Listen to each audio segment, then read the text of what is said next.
Comment améliorer la campagne de vaccination en Belgique? Pourquoi avons-nous connu tant de couacs? Et puis faudra-t-il posséder un passeport de vaccination pour retrouver un peu de liberté? Madame, monsieur, bonsoir. Bienvenue dans QR, le débat.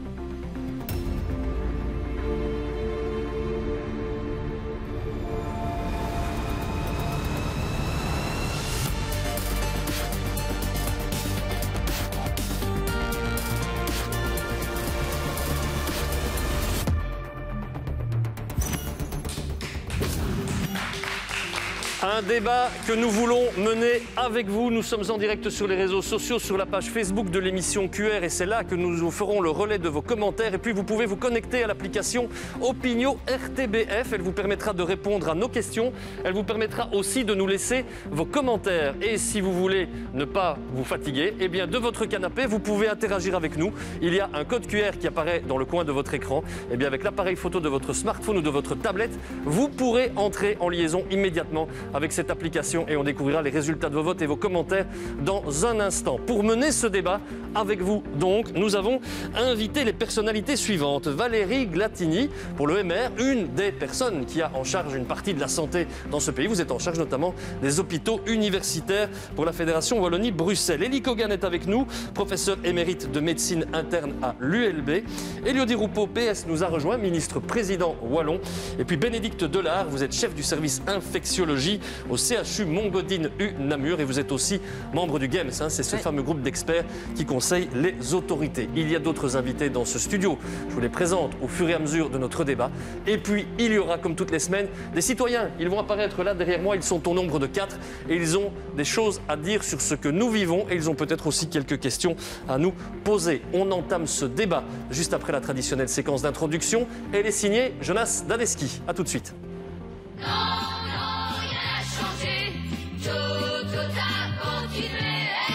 On s'est dit, c'est pas possible, ça va recommencer. Ceci n'est pas une troisième vague, aurait dit Magritte. Et je me permets de l'appeler une vaguelette. Quand est-ce que ça s'arrête ? Les abords du plus grand centre de vaccination de Belgique, désespérément vides. C'est pas normal. Bug informatique, erreur dans l'envoi des convocations, la stratégie patine. Le vaccin anal arrive en Europe. J'ai reçu un SMS pendant la nuit, minuit moins 10. Il y a eu un problème avec la plateforme interfédérale prise de rendez-vous, raison pour laquelle on a adapté la situation, on a envoyé des courriers papier. Ce rêve bleu. Il est temps de penser à une autre stratégie pour accélérer cette campagne de vaccination. Et la Commission européenne envisage très concrètement un passeport vaccinal. Ici, tout le monde s'accorde à dire qu'il en faut un. Je n'accepterai pas un système où, en quelque sorte, on conditionne l'accès à tel ou tel pays à un tel certificat. Francis, le monsieur retourne en Sierra Leone. Bon, je passe, moi. M'en fous. Sans passeport, les portes ne risquent pas de se fermer. Je pense qu'il faut l'appeler plutôt un pass Covid parce que la vaccination n'est pas obligatoire. Une combinaison entre la vaccination, les tests PCR et les tests rapides. Pour enfin vivre plus serein.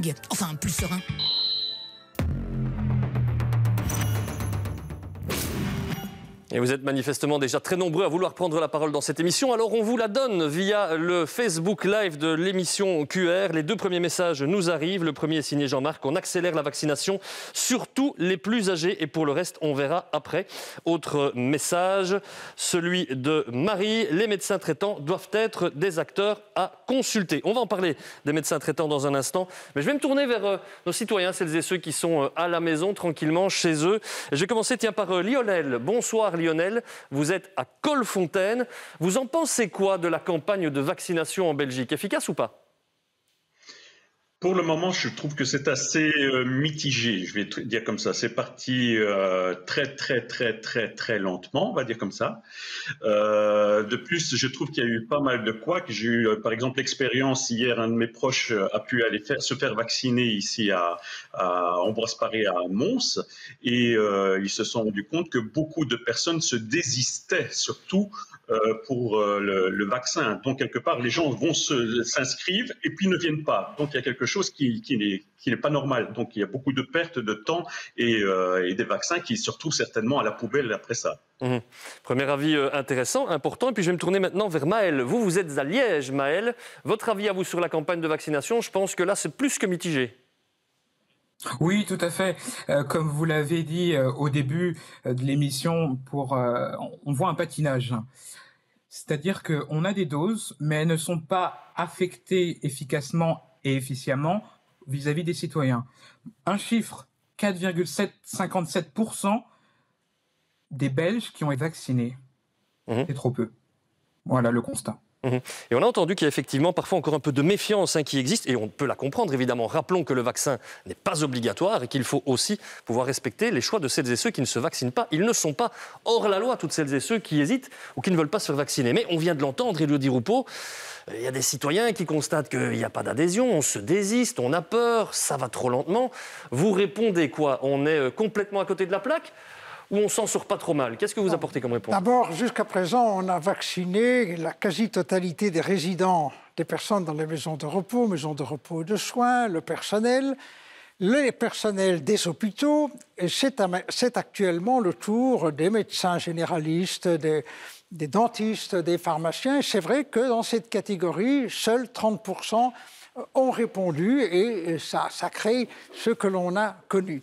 Aujourd'hui, la conférence interministérielle de la santé a décidé d'une manière importante que, on pourra utiliser AstraZeneca à tout âge, ce qui signifie que nous aurons, contrairement à ce qu'on a connu, énormément de vaccins disponibles. Par ailleurs, les infrastructures, on voit toujours l'infrastructure de Bruxelles, mais par exemple en Wallonie, il y en a 54.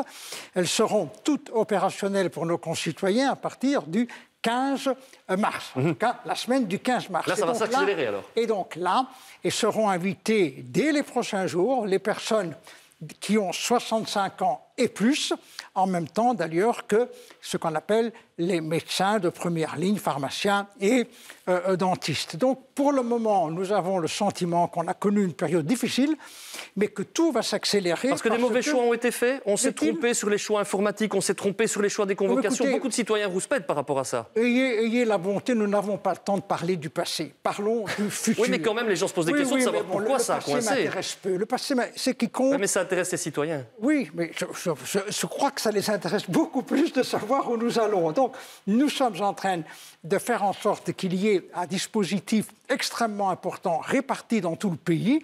Et comme nous aurons de la disponibilité des vaccins, ce que nous n'avons pas actuellement ou très peu, nous pourrons non seulement avoir un plus grand nombre, mais aussi une accélération de vaccination. Donc je pense que dans la deuxième moitié du mois de mars et le mois d'avril, puisqu'on annonce aussi l'arrivée d'un vaccin Johnson & Johnson, qui est un vaccin à dose unique, je crois très sincèrement qu'il va y avoir une très grande accélération. Donc, je dirais un peu de patience et nous serons vaccinés, en tout cas toutes celles et ceux qui le souhaitent. Et vous avez répondu à une partie de la question parce que beaucoup de gens nous avaient contactés pour dire quand serons-nous convoqués? Vous l'avez dit, c'est pour dans les prochains jours. Donc pas de panique si ce n'est pas le cas. Élie Kogan. Pas toutes les personnes, n'est-ce pas? 65 ans bien sûr. Et plus.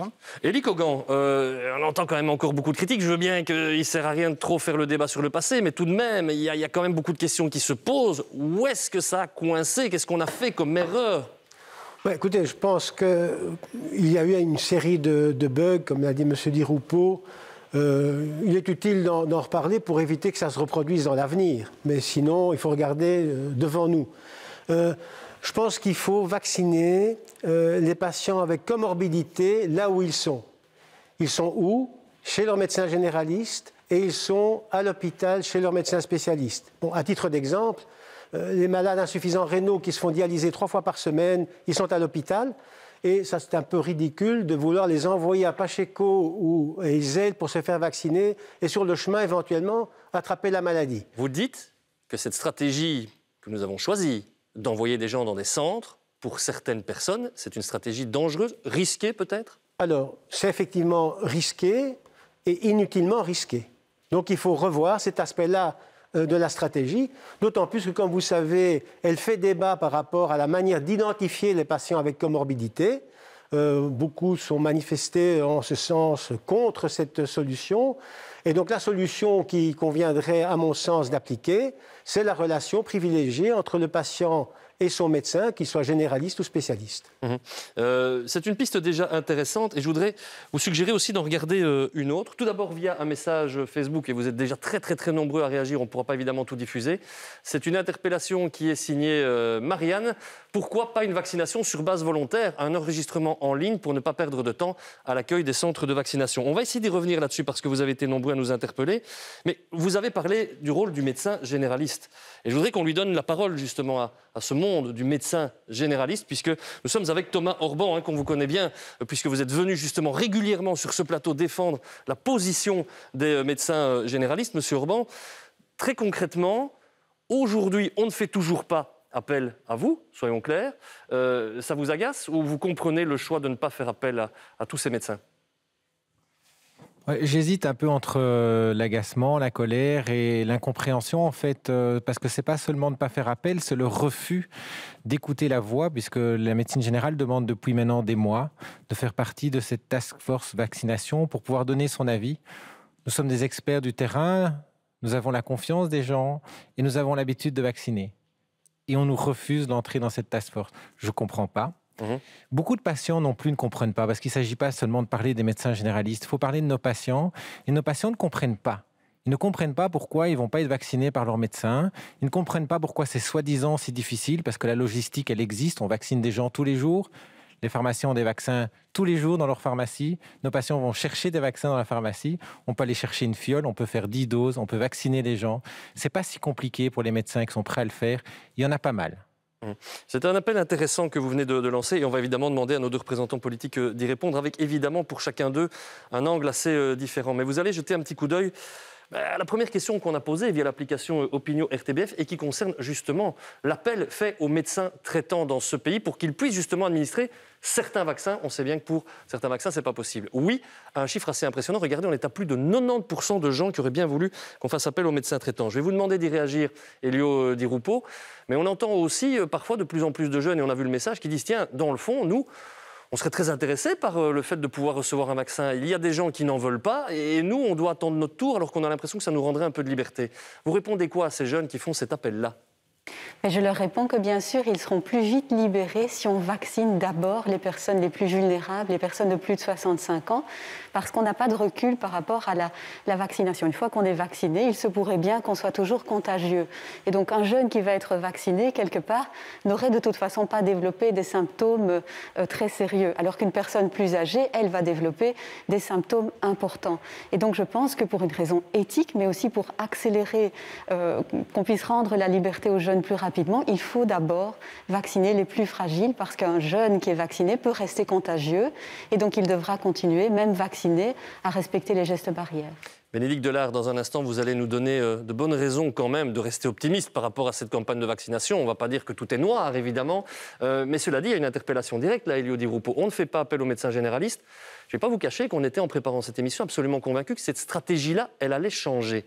Ce n'est pas le cas. Est-ce qu'on ne commet pas une erreur ? Alors, je ne vais pas porter de jugement pour ceux qui relèvent du département fédéral de la santé. Ce que je dois simplement vous dire, c'est que les centres de vaccination sont sous l'autorité des médecins et que nous travaillons, en tout cas au niveau régional, avec les cercles de médecins généralistes partout en Wallonie.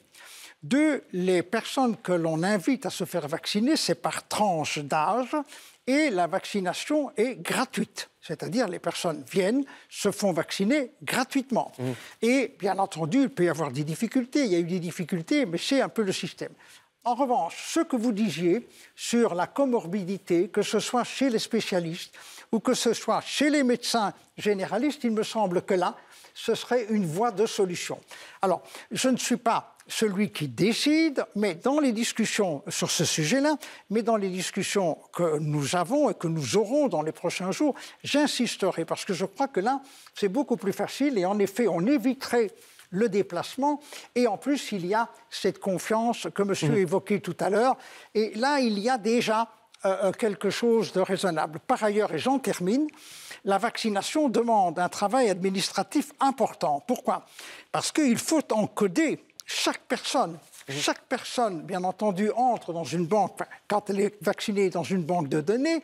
Vous parlerez dans quelques instants d'un éventuel passeport vaccination, mais ça veut dire qu'il y a non seulement l'acte médical, mais qu'il y a un acte administratif qui est très lourd, qui demande du temps. D'ailleurs, dans les centres de vaccination, on est d'abord reçu par une série de personnes qui sont devant leur écran et qui encodent un ensemble de données pour permettre justement de connaître qui est vacciné et qui n'est pas vacciné. L'information est quand même importante, ce qui veut dire que le débat sur les médecins généralistes, il n'est pas clos. Donc, et ça, c'est un premier élément important. Bon, on a été très critiques, hein, soyons clairs, mais enfin, c'est vrai qu'on avait reçu énormément de messages. Il y a peu de gens qui disent félicitations, bravo, tout fonctionne. Hein. Mais il y a quand même, manifestement, aujourd'hui, des raisons de se réjouir. Et ça, vous teniez à mettre le doigt là-dessus, Bénédicte Delard, pour rassurer peut-être un peu celles et ceux qui s'inquiètent de voir tant de lenteur. Oui, mais d'abord, je voudrais juste dire que le goal de la vaccination, c'est de protéger les gens qui vont engorger le système de soins de santé. Le problème de cette épidémie n'est pas d'avoir des infections qui sont des grippettes et qui se retrouvent dans la population générale. Le problème de cette épidémie, c'est que c'est l'engorgement des soins de santé et c'est ce qui fait notre problème. Donc, si on veut désengorger les soins de santé, les personnes qui vont à l'hôpital et qui arrivent aux soins intensifs, c'est des gens plus âgés avec des comorbidités.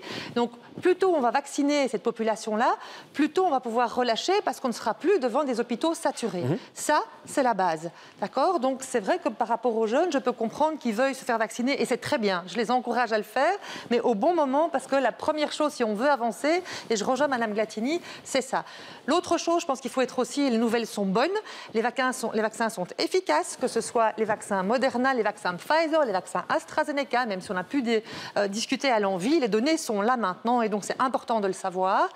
Et on a une efficacité très importante sur les infections sévères et on a une efficacité aussi sur la transmission. C'est juste que, je voulais juste dire qu'effectivement, ça ne rend pas la transmission à zéro d'être vacciné, donc on pourrait toujours avoir un peu de virus dans le nez, mais il y en a clairement moins. Et donc, on a aussi un effet sur la transmissibilité, mais qui est encore à évaluer. Donc, même quand on va vacciner les gens, il faudra garder des gestes de précaution. Ça, ils ne comprennent pas toujours. Hein. Voilà, je sais, mais c'est pas grave. Il faut juste réexpliquer. Si on explique bien aux gens pourquoi et comment, on y arrive. Et moi, ce que je trouve bien, c'est qu'on se retrouve avec une image où il y a plein de gens en OSL pour se faire vacciner. Ça veut dire qu'il y a des gens qui sont là pour le faire. Voilà. Parce que c'est vrai qu'après toutes ces images de centres vides et de ces fils vides, mais voilà, on a un peu l'impression que ça vient de démarrer. Alors peut-être de nouveau avec trop de gens au même endroit, ça on peut toujours en discuter. Mais aujourd'hui, il y avait du monde. Il y avait du monde. Et alors n'oubliez pas c'est une situation complexe à tous les niveaux. Tester, c'est difficile. Vacciner, c'est difficile. Gérer les hôpitaux, c'est difficile. Ça fait 1 an qu'on est dans la crise. C'est difficile à tous les niveaux. Et il n'y a pas de réponse simple à des situations aussi difficiles. Et on doit apprendre des erreurs. Il y a des erreurs, c'est très bien. On va apprendre de ça. Mais je pense qu'il faut voir devant, il faut avancer. Parce que la vaccination, c'est ce qui va nous permettre d'avancer. Cela dit, il y a encore pas mal d'incompréhension, vous l'avez dit, par rapport, c'est vrai, aux couacs sur lesquels les médias mettent le doigt. Évidemment, c'est un peu notre job aussi de voir ce qui va bien et ce qui ne va pas bien. Mais du coup, et on l'a entendu au tout début d'émission, il y a des soucis sur la compréhension, l'assimilation de toutes ces techniques de vaccination et de tout cela. Olivier Luminet, vous êtes régulièrement venu sur ce plateau, vous êtes membre du groupe d'experts psy et Covid-19.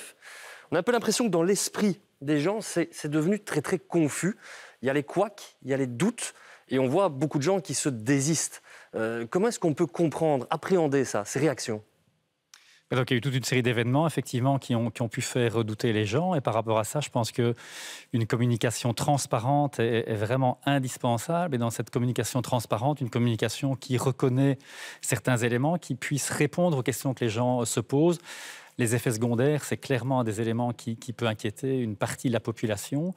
Et donc, pour rendre une communication motivante, par exemple, avoir des échanges, on a vu que ça marchait très bien, des échanges où des experts peuvent expliquer les choses et les gens peuvent poser des questions directement et répondre à leurs inquiétudes.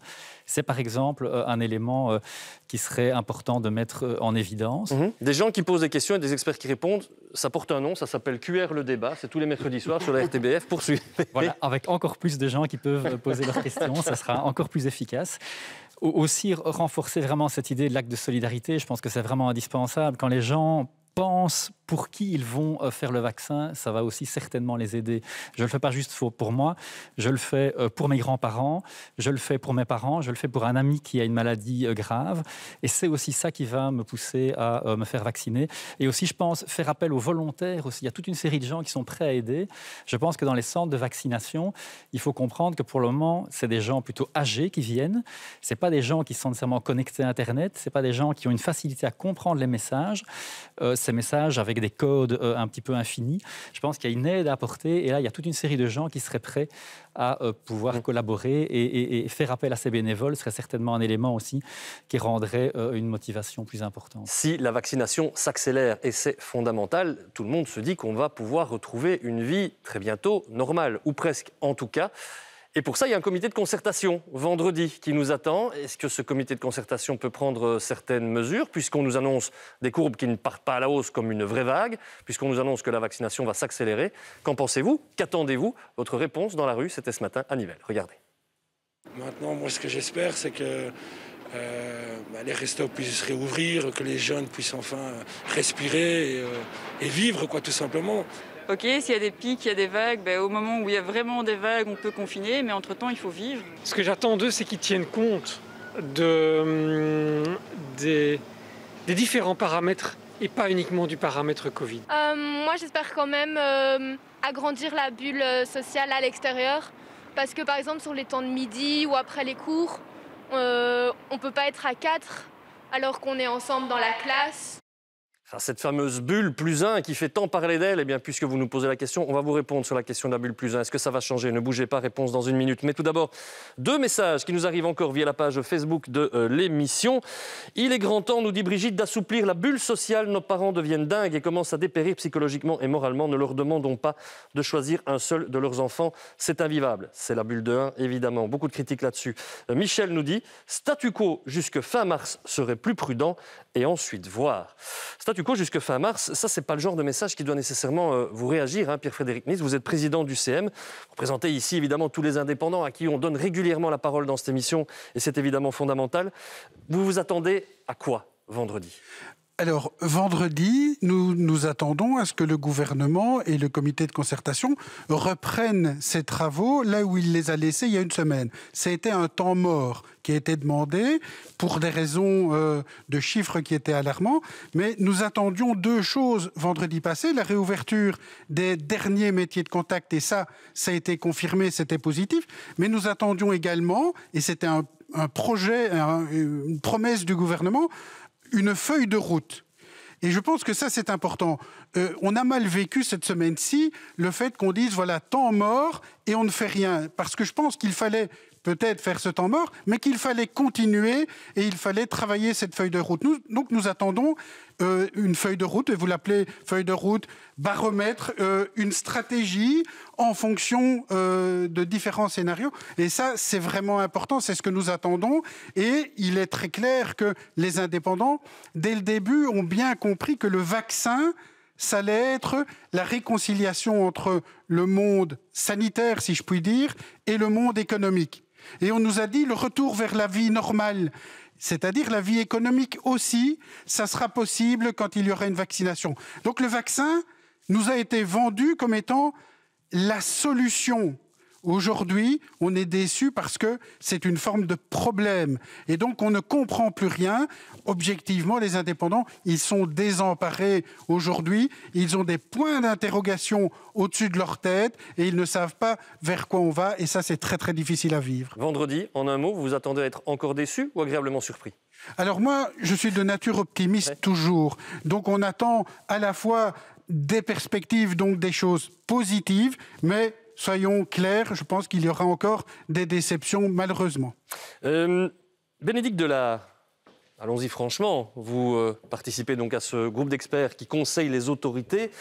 Ce groupe d'experts dit quoi? Puisque c'est la question qui est apparue dans le grand écran, là, juste au-dessus de Pierre-Frédéric Nice pendant qu'il prenait la parole, la question elle était toute simple. Assouplissement possible ou statu quo indispensable? Alors, le groupe d'experts, il réfléchit à la situation épidémiologique actuelle, il réfléchit aux risques liés à certaines activités, toute une série d'activités qui peuvent être reprises, pas reprises en fonction de risques épidémiologiques et de contagion, puisqu'effectivement, si vous faites des activités dehors à 4 ou à 8, c'est pas la même chose que si vous vous retrouvez dans un restaurant à faire la fête à 4 dans un endroit fermé. Et donc, effectivement, le Games a réfléchi à ce qui était envisageable de faire dans des phases de relaxation en fonction de la situation épidémiologique, du risque que cela encourait au niveau épidémique, mais en tenant compte, et là je voudrais insister, on ne tient pas compte que du Covid, on tient compte aussi de l'impact social, de l'impact psychologique, de l'impact économique, de ce qui éventuellement peut être financé et pas financé. Et donc le Games est là pour donner des avis, des conseils, mais par définition, la décision est politique quant à la façon dont on va avancer dans le relâchement. Maintenant, je voudrais quand même insister sur le fait que la situation est ce qu'elle est.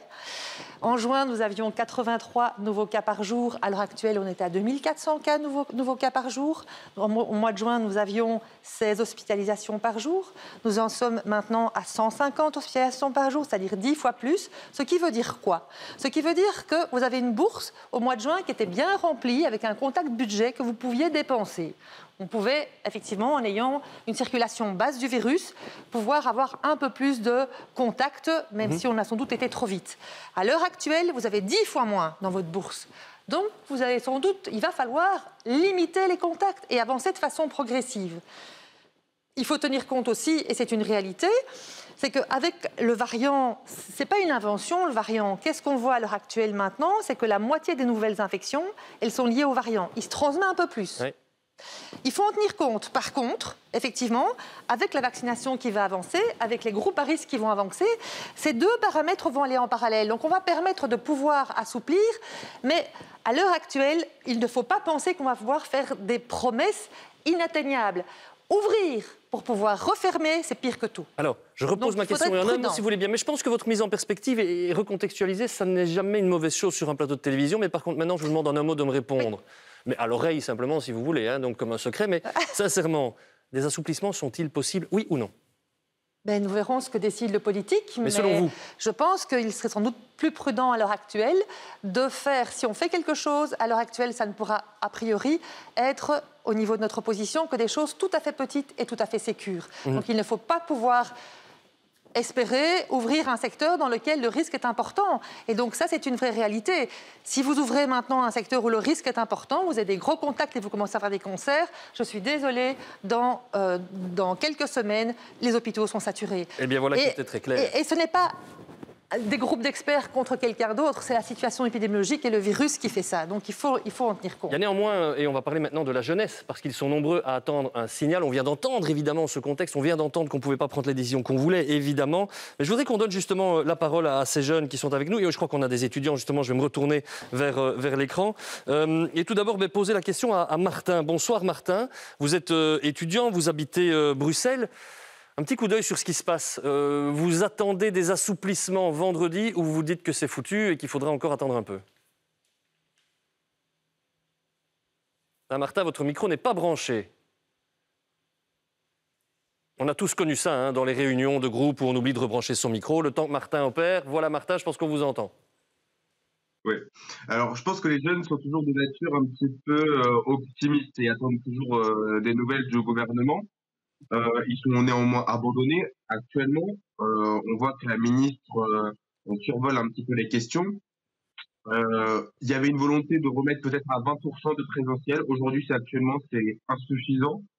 On est capable de faire bien plus avec un protocole sanitaire bien sûr renforcé, mais pour que tout le monde puisse aller étudier normalement, parce qu'on sait que ce sera toujours les personnes qui ont beaucoup plus de difficultés qui seront mises sur le côté. Et elles seront abandonnées. C'est quand même la génération du futur. Et si on veut aujourd'hui des jeunes qui sont diplômés, formés, avec des emplois compétents pour les prochaines années, c'est aujourd'hui que ça se passe. Alors on s'en rend peut-être pas tout de suite compte, mais dans les prochaines années, le marché du travail va être catastrophique si on continue avec ces jeunes en fait qui sont privés d'aller en cours. Ils sont nombreux à décrocher chaque année, c'est une réalité. On l'a souvent évoqué, vous avez raison de remettre le doigt sur cette réalité-là. Je vais profiter de la présence d'autres étudiantes en plateau. Mademoiselle, si vous voulez bien, prenez le micro. vous vous attendez à quoi? À de bonnes nouvelles? Parce que vous en avez besoin, m'avez-vous dit, de bonnes nouvelles. C'est fondamental. Oui, on s'attend. On aimerait vraiment bien retourner en présentiel, du moins pour nos travaux pratiques, qui nécessitent justement des travaux en groupe. C'est très compliqué à distance d'avoir des relations, de se tenir au courant. C'est impossible pour nous. On est démoralisés. Nous, ça fait des mois qu'on n'est pas retourné dans un établissement scolaire. On n'a vraiment plus aucun contact ensemble et c'est difficile, voilà, quand on doit faire un travail, de toujours susciter l'attention des autres élèves, de toujours rappeler. Et voilà, c'est démoralisant de voir souvent qu'on n'est pas écouté. Bon, eh bien, Valérie Glatini est avec nous. On va vous répondre immédiatement. Mais vous avez donné pas mal d'interviews ces derniers temps, notamment pour fixer des objectifs. Alors, on est tout oui, évidemment, parce que parmi ces objectifs, il y a dès mi-mars un retour en présentiel à 20%. Est-ce que ce sera accepté vendredi, vous pensez? Nous l'espérons bien parce que nous avons un protocole qui est extrêmement strict et qui prévoit en effet la présence de maximum 20% des étudiants sur le campus, ce qui veut dire que tout le monde ne pourra pas rentrer immédiatement. Mais à terme, chaque étudiant devrait avoir la possibilité de faire un peu de présentiel. Et il y a un consensus, vraiment un consensus très important au niveau de la Fédération Wallonie-Bruxelles, de prioriser les apprentissages. C'est la raison pour laquelle tous ensemble, avec Caroline Désir, nous avons fait le maximum pour maintenir les écoles ouvertes. Et maintenant, nous souhaitons en effet permettre une reprise encadrée, progressive, des cours en présentiel, avec maximum 20%, je l'ai dit, avec le masque, avec 1,50 m à 360 degrés, avec un protocole très strict. Je pense que ce que vous avez dit est très important. Les chiffres de l'épidémie sont importants, mais les chiffres de la santé mentale des jeunes sont également très importants. Je pense qu'on a tout fait pour éviter un tri dans les unités de soins intensifs. Nous étions traumatisés à juste titre par ce qui s'est passé dans certains pays. Nous voulions à tout prix éviter ça. Il ne faudrait pas qu'on en vienne à devoir trier dans les unités de pédopsychiatrie, par exemple, parce qu'on voit beaucoup de détresse parmi les jeunes. Et donc, je pense qu'il faut vraiment un point d'attention à la santé mentale des jeunes, à la santé mentale des étudiants. Aussi, on l'a souvent entendu, encore pas plus tard que la semaine dernière sur ce plateau. Elie Kogan, en préparant l'émission, vous nous avez dit qu'il va vraiment être fondamental d'envoyer un message à la jeunesse. Et vous avez eu des mots assez forts, parce qu'aujourd'hui, cette jeunesse, elle est plus qu'asphyxiée, m'avez-vous dit. C'est pas très compliqué de tirer cette conclusion quand on voit ce qui se passe dans les grandes villes, dans les parcs, autour des étangs, etc. Et donc, c'est des témoignages, d'ailleurs, qu'on a eu sur le plateau, mais que j'ai reçus également personnellement. Donc, je pense qu'il faut relâcher une contrainte qui est extrêmement importante. On l'a signalé à la fois dans les amphithéâtres, mais également dehors. Et donc, pour rebondir sur ce que disait Mme Glatini, il y a une voie complémentaire, à mon sens, qui pourrait faire en sorte qu'on augmente le présentiel sans prendre trop de risques. C'est d'appliquer peut-être de façon plus généralisée l'expérience liégeoise des tests salivaires, dont on parle d'ailleurs à l'étranger comme une expérience belge intéressante. Je pense que ceci permettrait également d'ouvrir avec une sécurité pas totale, mais enfin suffisante pour pouvoir ouvrir. L'autre point, c'est d'ouvrir en dehors. Et donc, la bulle, et je pense qu'on pourra peut-être en reparler, la bulle extérieure devrait être ouverte. On va y venir, c'est promis. On va y venir. Eh bien non. On peut déjà commencer ou bien il faut attendre? Mais on va y venir dans un instant, parce qu'après, sinon mes fiches partent dans tous les sens et puis j'ai du mal à m'y retrouver. Vous savez, je débute dans le métier, donc c'est parfois un peu compliqué. On y vient à cette bulle de 1, et vous avez raison. Mais tout d'abord, je voudrais que Thomas Urban et Elio Di Rupo puissent nous parler d'un élément assez fondamental. Parce qu'on nous dit aussi, et vous allez voir que ça a toute son importance, que tout ça se fait dans un contexte où on est en train de perdre l'adhésion de la population. Ça pourrait avoir des conséquences assez importantes. Thomas Urban, je vais me tourner vers vous. Parce que tout à l'heure, vous m'avez rappelé finalement ce qui nous manque pour pouvoir justement donner des perspectives, des objectifs pour ressusciter l'adhésion. C'est un outil dont on a beaucoup parlé et qui est aujourd'hui complètement abandonné, manifestement. Je me suis demandé, il n'y a pas longtemps, où était parti le fameux baromètre. Il avait disparu. C'est celui qui nous donnerait un peu de sens, c'est-à-dire savoir un peu où on en est, à part les experts qui, eux, savent très bien où on en est. Mais le reste ne sait pas très bien où il se trouve, d'une manière simple, imagée, claire, précise.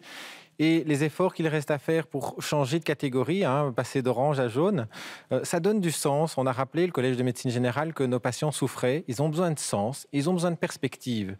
Savoir pourquoi on fait quelque chose, c'est fondamental. Et j'ai l'impression qu'aujourd'hui, beaucoup le disent, mais dans les faits, on l'a oublié. Ça reformerait cette fameuse équipe de 11 500 000 Belges qu'on n'arrive pas à souder finalement? Ah, moi, je l'ai jamais vu, cette équipe. Hein. Il faut vraiment créer, parler, expliquer. Ça fait 1 an qu'on demande, qu'on explique, qu'on ait quelqu'un qui gère cette communication. C'est pas une communication, c'est une cacophonie.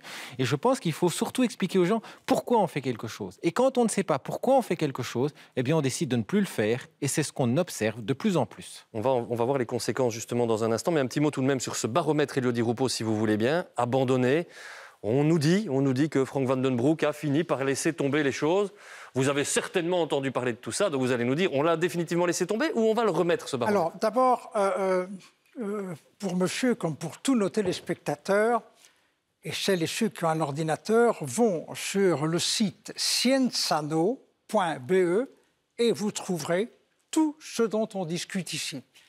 Et pourquoi il y a tant de prudence, et moi je comprends les jeunes, je comprends les tenanciers de l'ORECA, je comprends ce ras-le-bol général, nous le subissons tous, mais comme l'a dit madame il y a peu de temps, nous sommes pour le moment dans un niveau extrêmement élevé, on n'est pas dans une exponentielle, ce que nous craignions vendredi passé, mais on est à un niveau très élevé que si on ouvre trop de secteurs trop vite, en attendant que la vaccination ne soit massive, on risque d'avoir une circulation majeure du virus et il faut le dire aux jeunes, il faut le dire à tout le monde, on risque à ce moment-là d'en revenir au lockdown complet. En Italie, par exemple, on ne peut pas quitter sa commune. Dans certains endroits, on ne peut pas quitter de 200 mètres sa maison, sauf pour aller chez le pharmacien et aller chercher à manger. Je veux dire, nous, ce que nous essayons, même si je comprends, et je le répète, le climat général, c'est vrai qu'il y en a assez. Est-ce qu'il faut un baromètre? Je repose la question. Est-ce qu'il faut un baromètre? Oui, mais donc le baromètre, vous le retrouverez dans le site scienzano.be. Il y a actuellement un principe, c'est que nous devrions descendre à 75 hospitalisations par jour, et nous sommes pour le moment à l'ordre de 150, 160, que nous devrions aller à 800 nouvelles contaminations par jour. Nous sommes aux environs de 2500 pour faire simple.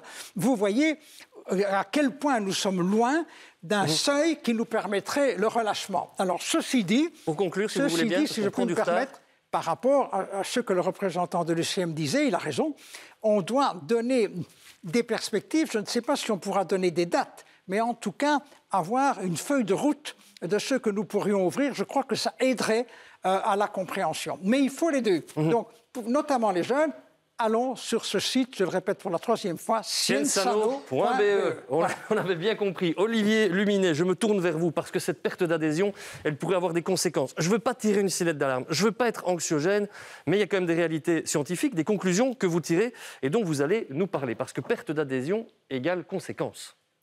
Donc, perte d'adhésion, effectivement. Donc, la motivation à suivre les mesures est pour le moment à des niveaux les plus bas. Pas le plus bas, mais un des plus bas depuis le début de la crise. Et autre baromètre, le baromètre de la motivation, auquel je participe avec des collègues de l'Université de Gand et de l'ULB. On a pu réanalyser les données depuis le début de la pandémie, donc 150 000 personnes. Donc, c'est quand même un échantillon assez considérable. Et ce qu'on a pu montrer dans ces résultats, c'est que notre comportement est vraiment quelque chose de fondamental. Et notre comportement aujourd'hui a une influence sur le taux d'infection, le taux d'hospitalisation, le taux de mortalité aussi à 8 à 12 semaines. Je ne sais pas si le graphique va apparaître à un moment donné. Il devrait, puisque ce que vous êtes en train de nous montrer, de nous expliquer, voilà. Je vais expliquer. Donc sur le graphique de gauche, notre motivation, regardez, à la semaine 23, on est sur un plateau, ça n'a pas d'incidence sur la semaine 31, 8 semaines plus tard. Mais regardez, à la semaine 36, la motivation est en baisse. Et regardez l'effet à la semaine 44, ces fameuses 8 semaines. Ça veut dire baisse à la semaine 36, augmentation des contaminations à la semaine 44. On risque gros là pour les semaines qui arrivent? Alors, je ne vais pas non plus justement utiliser un message alarmiste, parce que justement, la clé ici, c'est la perception du risque, c'est de se rendre compte qu'à un moment donné, comme c'était évoqué sur le plateau, il y a un risque. Et ce risque est décrit de manière objective et devrait conduire les gens à être plus prudents. Par contre, ce qu'on montre, c'est que si la communication est anxiogène, si on renforce cette anxiété en disant « attention, c'est la catastrophe », Là, ce qu'on constate, c'est en fait une baisse de motivation et les gens deviennent passifs en fait et sont dans une situation de laisser faire. Et donc, c'est vraiment la clé de l'explication ici, c'est est-ce que la communication s'oriente vers une perception objective des risques ou au contraire, est-ce qu'elle augmente, est-ce qu'elle accroît l'anxiété? C'est ce qu'il faut absolument éviter, parce que sinon, effectivement, ici, ce n'est pas un schéma causal, c'est une analyse rétrospective des dernières semaines, mais ça montre quand même des tendances très lourdes sur le fait que, effectivement, quelques semaines plus tard, on voit un retentissement sur les infections. Très très rapidement, je voudrais qu'on se tourne vers nos citoyens qui sont restés chez eux. Je pense qu'il y avait une jeune femme qui acceptait de nous parler justement de la difficulté de respecter encore un tout petit peu les mesures. J'ai oublié votre prénom, mais je vais le retrouver. Aurore, voilà, c'est fait. Difficile de plus en plus. On ne va certainement pas vous jeter la pierre. On sait que c'est dur, on sait que c'est difficile. Et vous acceptez en toute transparence de nous dire c'est de plus en plus difficile. Moi, je me lâche un peu. Oui, je me lâche un peu parce que c'est très difficile de respecter, de voir personne. Comme monsieur l'a dit juste avant, l'anxiété qui est dégagée autour de nous par les médias et autre part nous donne juste simplement envie de penser à autre chose quelques minutes et de voir des gens et de parler d'autre chose. Et quand on est chez nous, c'est un peu compliqué de faire ça. Mais c'est important ce que vous dites, parce que ce n'est pas un esprit de rébellion, c'est un besoin de respirer finalement ce que vous ressentez. Absolument. Et on a vu ces images encore aujourd'hui avec beaucoup de jeunes qui ont voulu aller respirer justement dans les parcs. On sait qu'il y avait énormément de monde, on sait que les gestes barrières n'étaient pas toujours respectés, mais on ne peut pas juger, on est obligé d'entendre parler. Vous avez utilisé le terme, Aurore, d'anxiété. Et peut-être que ce qui pourrait diminuer un peu cette anxiété, il nous reste 2 minutes pour en parler, donc je vais vous demander d'être bref si vous voulez bien. Élie Kogan, je vais commencer par vous. Pour donner un peu d'air, on a dit qu'il fallait donner de l'air à la jeunesse. Vous avez dit aussi qu'il n'est plus possible, plus acceptable, pour maintenir l'adhésion, d'avoir des règles absurdes. Et on en vient à parler donc de cette fameuse règle de 1. Elle n'a aujourd'hui plus aucun sens. Quand vous dites qu'elle n'a aujourd'hui plus aucun sens, ça voudrait dire qu'elle aurait eu un sens à un moment donné. Quand on a annoncé cette règle de 1, je dois dire, et je n'étais pas le seul à ne pas la comprendre dans sa signification. Parce qu'on aurait pu dire règle de 0 aussi. On s'enferme dans sa salle de bain, puis on ne voit plus personne. Et là, ça va être garanti, ça ira très bien. La contamination va s'arrêter. Donc, je pense que cette bulle de 1, et il y a des hommes politiques qui ont le courage ou la maladresse de dire qu'ils ne le respectaient pas. Si on faisait un sondage aveugle, je me demande qui respecte et qui n'a jamais respecté la règle de 1. Donc cette règle doit s'assouplir, c'est assez évident. Si vous prenez par exemple un couple qui vit ensemble, s'il y a un qui est contaminé, il y a une grande probabilité, ce n'est pas une certitude, que l'autre le soit aussi. Et le contraire est vrai aussi. Donc on pourrait déjà arriver à une règle enfin, je caricature un peu. Je pense qu'il faut ouvrir cette bulle, mais de façon raisonnable. C'est-à-dire qu'on n'insiste pas assez que des gens qui ont des symptômes qui pourraient paraître banals, un peu de toux, on l'a dit, mais un peu de toux, un peu de fièvre, a priori, c'est le Covid compte tenu de la prévalence de l'infection actuellement. Et donc ceux-là doivent se garder de voir d'autres personnes et ne pas entrer dans une bulle, quand bien même que la bulle serait élargie à éventuellement 4 personnes. Je vais vous presser un tout petit peu, mais on est en train de prendre un peu de retard et je m'en voudrais qu'on ne parle pas du passeport vaccinal. On a reçu énormément de questions là-dessus. Petit défi pour Valérie Glatini et Elio Di Rupo. Je sais que vous allez le relever haut la main. En 30 secondes, parlez-nous de cette bulle de 1. Vous nous disiez cette bulle de 1, ok, mais ce qui est important aussi, c'est de rappeler d'abord le sens de la règle très rapidement, et puis Elio Di Rupo. Oui, je pense que le sens de la règle, c'est protéger les personnes les plus vulnérables. Et quand on demande aux jeunes s'ils sont prêts à protéger leurs parents et leurs grands-parents, bien sûr, ils répondent oui. Il faut leur rappeler que c'est ça l'enjeu des règles. Ce n'est pas juste un climat d'anxiété, un climat de peur du gendarme qu'il faut installer, mais c'est véritablement en appeler à leur sens des responsabilités, parce que quand on appelle à leur sens des responsabilités, en général, on a une bonne surprise. Très bien de dire qu'il faut rappeler cette règle-là, on avait peut-être tendance à l'oublier. Elio Di Rupo, 30 secondes également. Vendredi, la bulle de 1, ce sera fini ou c'est encore un peu trop tôt? Bon, je ne peux pas vous répondre sur ce que nous déciderons vendredi, car il y aura d'ici là énormément de débats, et puis on va en discuter vendredi. On discutera d'abord de la situation épidémiologique. Vous êtes favorable à la fin de la bulle de 1? Et nous regarderons à nouveau les chiffres. Il y a des chiffres qui restent inquiétants, notamment le nombre de lits dans les unités de soins intensifs. Heureusement, on n'a pas cette troisième vague qui démarre par une exponentielle, donc ça, c'est plutôt une bonne nouvelle. Donc je pense On va essayer de programmer certaines ouvertures, en tout cas je l'espère, mais ce sera très mesuré. Je ne pense pas qu'il y aura une ouverture tous azimuts, parce que nous craignons à tout moment qu'il y ait alors une troisième vague qui vraiment, comme un tsunami, nous obligerait à tout refermer. Et ça, il suffit de regarder les pays voisins, les Pays-Bas, l'Allemagne, le Grand-Duché, la France et l'Italie, par exemple, qui n'est pas un pays voisin, mais qui est un pays où maintenant ils ont ouvert, et maintenant tout se referme. Donc voilà, nous discuterons de tout cela et nous prendrons la mesure la plus juste possible. Impossible donc de dire ce soir, on l'a bien compris, j'ai essayé, c'était vraiment du mieux que nous pourrons, sur base des conseils de nos experts, et avec cette volonté vraiment d'être un bon père bien de compris. famille. Je dois avancer. On avait dit 30 secondes. Ça a été beaucoup plus que ça, mais ça valait le coup. Un passeport vaccinal, on vous a posé la question. On va y répondre immédiatement. Vous allez voir le résultat de vos votes. Dans la rue, c'est très différent de ce qu'on a obtenu sur l'application. Regardez, c'était à Nivelles ce matin. Je trouve ça honteux, c'est scandaleux, c'est une atteinte à la liberté des droits fondamentaux des gens. C'est au niveau démocratique, il y a quelque chose qui me gêne. Si on veut voyager, si on veut... on n'aura plus le choix, quoi. Ah, je suis totalement opposée. C'est la liberté de chacun. Eh bien voilà, vous avez entendu des avis très négatifs sur ce passeport vaccinal. On a lu de tout et puis on vous a posé la question via l'application Opinion RTBF. Vous pouvez continuer de voter, vous pouvez continuer de commenter avec le petit QR code qui se trouve juste ici. Un petit scan et c'est parti. Voici le résultat sur Opinion. Vous avez été très nombreux à voter. Très favorable ou favorable pour plus de 57% d'entre vous. On a été assez surpris. Les avis défavorables sont finalement nettement moins. On sent que tout le monde est très très divisé. Je vais vous demander de faire vite et pardon, on a pris vraiment beaucoup de retard. Valérie Glatini, la position de votre parti sur cette question, pour ou contre? Contre tout mécanisme qui serait une atteinte à la vie privée. Je pense que la vaccination, elle doit rester vraiment libre et ça doit être un choix librement consenti.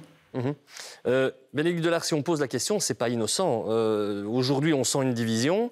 On sent que les gens parlent aussi d'atteinte à la liberté, de discrimination. Ça sera très difficile à mettre en place. Il n'en est d'ailleurs, cela dit, pas tout à fait question. Mais ailleurs, on avance bien. Est-ce qu'on risque pas de se retrouver avec 2 poids 2 mesures en fonction du pays dans lequel on habite?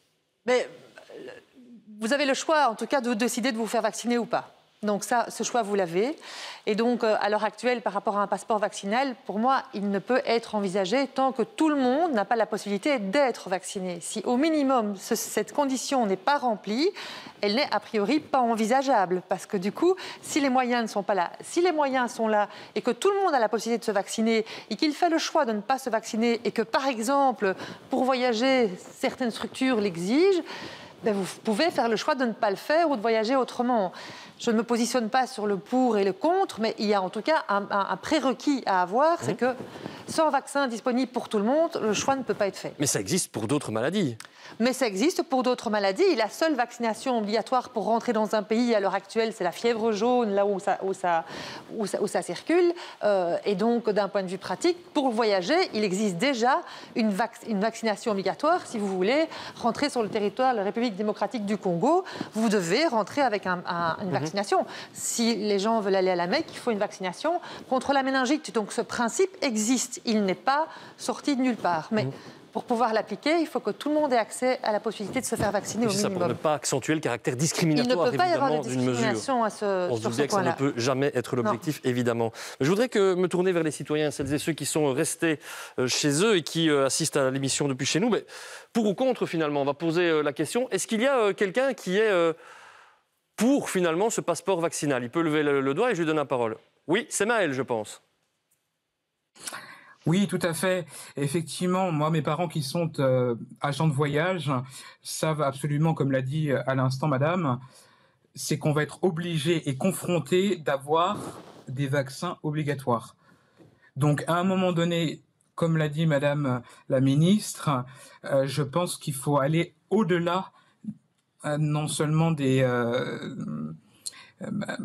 interrogations de chacun, à se faire vacciner. Et si vous me permettez, Monsieur Daoud, de réagir par rapport à la jeunesse, je pense qu'il y a quand même un sujet majeur de nous laisser en liberté.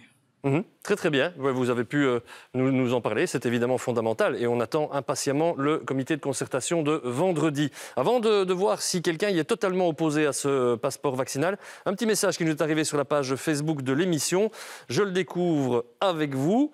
Le voici, ça met un peu de temps. Stéphane nous dit « Vaccinez-vous si vous voulez peut-être retrouver votre liberté ». Est-ce que c'est du chantage? Est-ce qu'il y a quelqu'un qui est totalement opposé au passeport vaccinal chez nos 4 citoyens? Oui, rapidement, dites-nous pourquoi. Parce qu'on est en train de faire du chantage et de rendre le vaccin obligatoire sans vraiment le dire? Oui, il y a toujours un petit... En fait, il y a toujours d'un côté les politiques et de l'autre côté les personnels médicaux.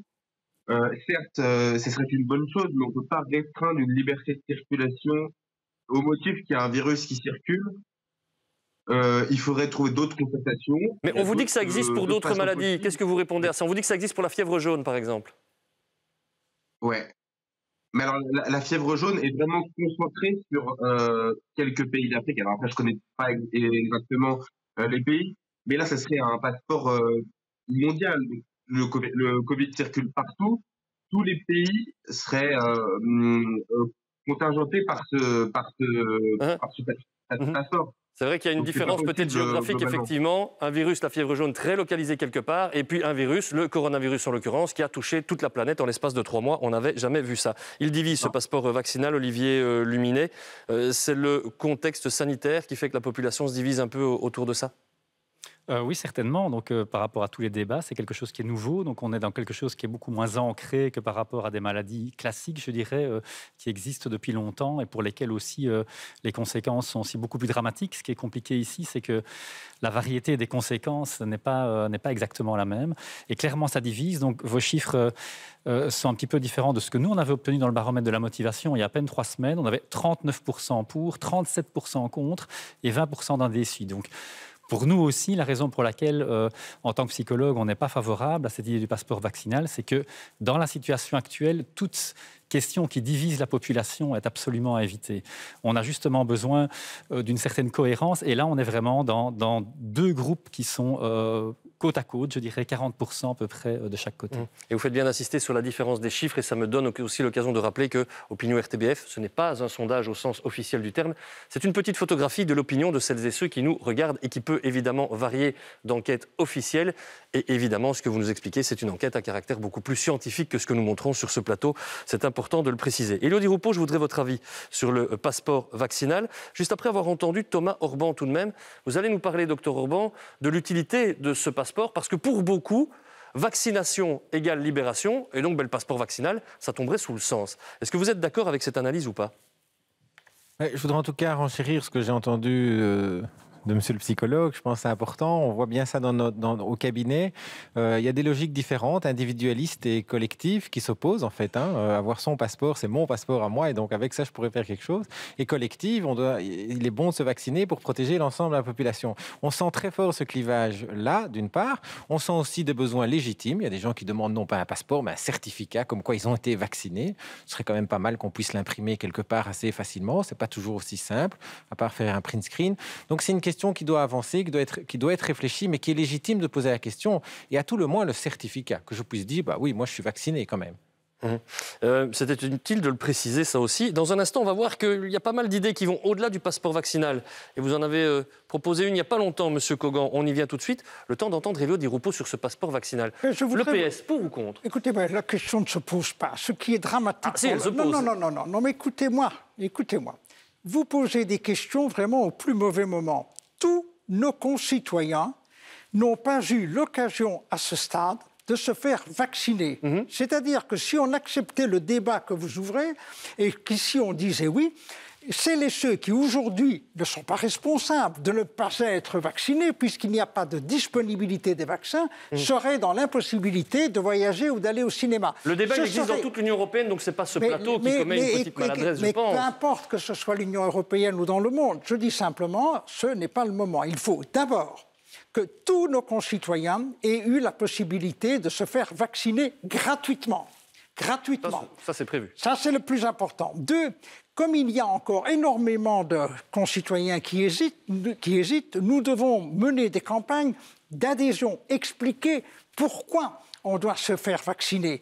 Et ce n'est qu'au terme de ces 2 exercices que, bien entendu, cette question se posera inéluctablement. Le monde privé va la poser inéluctablement. Mais aujourd'hui... Gouverner, c'est prévoir. Vous prévoyez le fait que les gens seront vaccinés. À ce moment-là, est-ce que vous leur direz passeport vaccinal ou pas? Gouverner, c'est aussi tenter de convaincre nos concitoyens dans une situation catastrophique comme celle que nous connaissons, où c'est une question de vie et de mort, de dire que le vaccin est une des solutions. Ça ne va pas tout résoudre, il peut y avoir des effets secondaires, un jour ou 2 de fièvre, etc. C'est parfois pas agréable.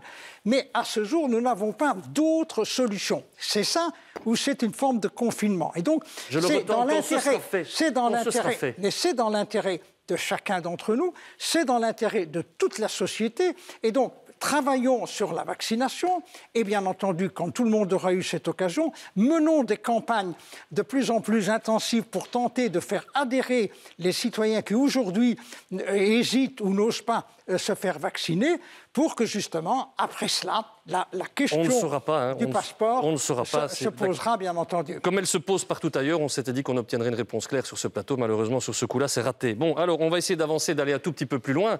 Élie Kogan, vous proposez, vous, une idée qui va un petit peu plus loin, parce que finalement, vous vous dites, la question de la vaccination, c'est peut-être trop réducteur. Avec quelques scientifiques belges, vous vous dites, allons un peu plus loin. Créons d'autres paramètres qui permettraient de retrouver un peu de liberté. Quels sont ces paramètres? Alors, bon, il est clair que rien que la vaccination, c'est particulièrement clivant, on l'a signalé. Ce n'est pas étonnant que ça soit clivant quand il y a 5% seulement de la population qui est vaccinée. Donc quel est l'objectif? L'objectif, c'est de se retrouver dans une situation où le risque de transmission du virus est réduit à la plus simple expression possible. Alors, qu'est-ce que l'on a pour ça? Les patients qui ont fait la maladie, qui sont immunisés par la maladie. Les 5% qui seront bientôt 10% ou 15% qui ont été vaccinés. Mais ceux qui ne sont pas immunisés, soit par la maladie, soit par le vaccin, il faut leur donner quand même la possibilité d'accéder aux secteurs qui sont actuellement fermés. Et donc, on ajoute à cela des tests viraux, que ce soit des tests PCR, des tests antigéniques, des tests salivaires. Et l'association des trois... Ça veut dire qu'il va falloir tester beaucoup plus. Et il faudra tester beaucoup plus.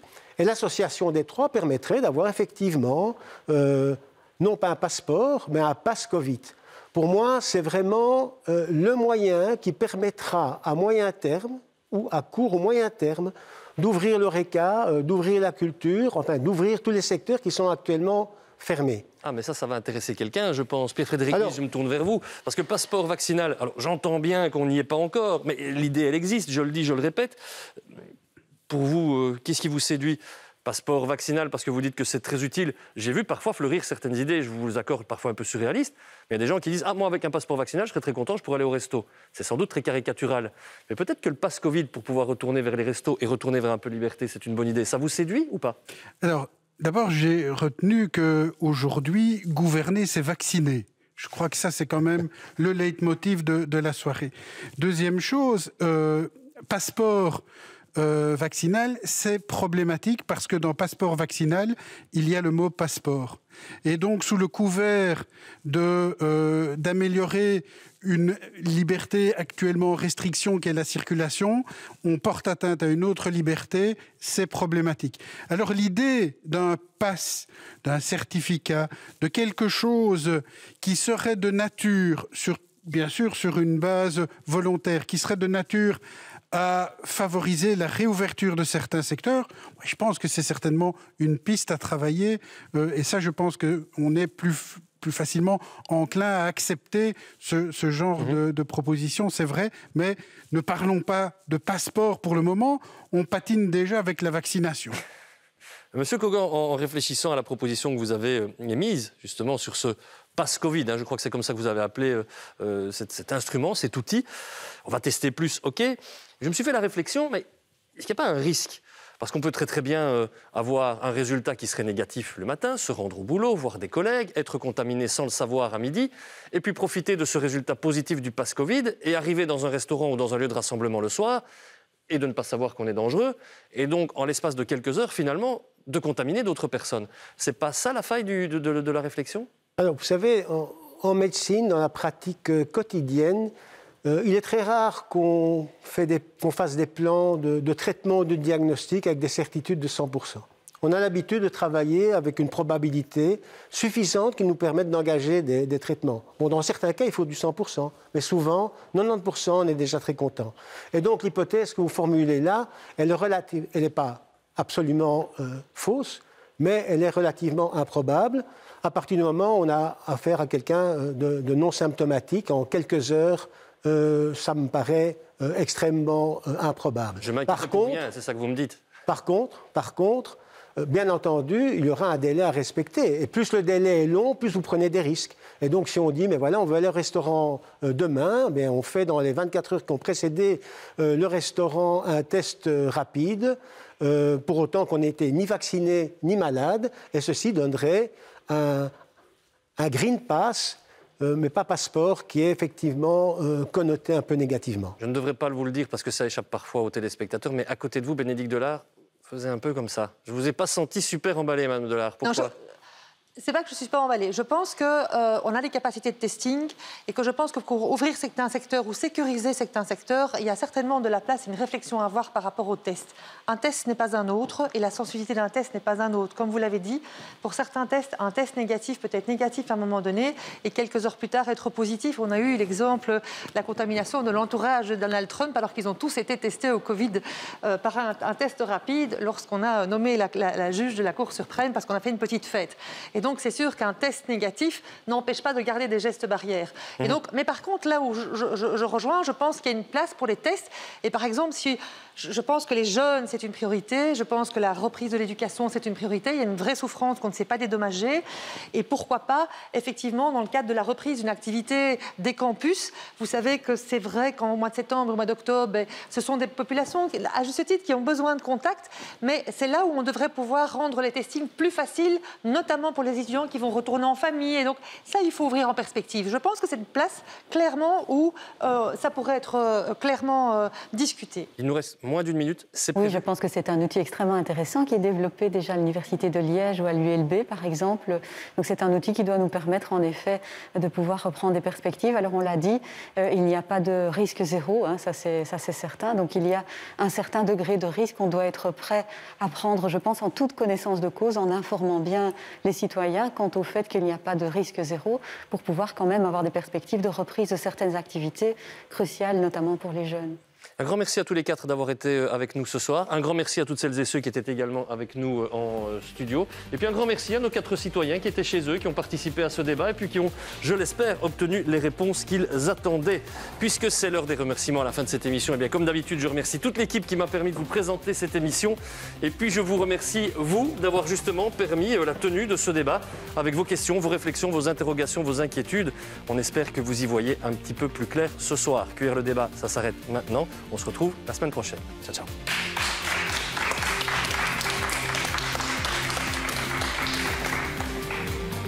Grand merci à tous. Merci à vous.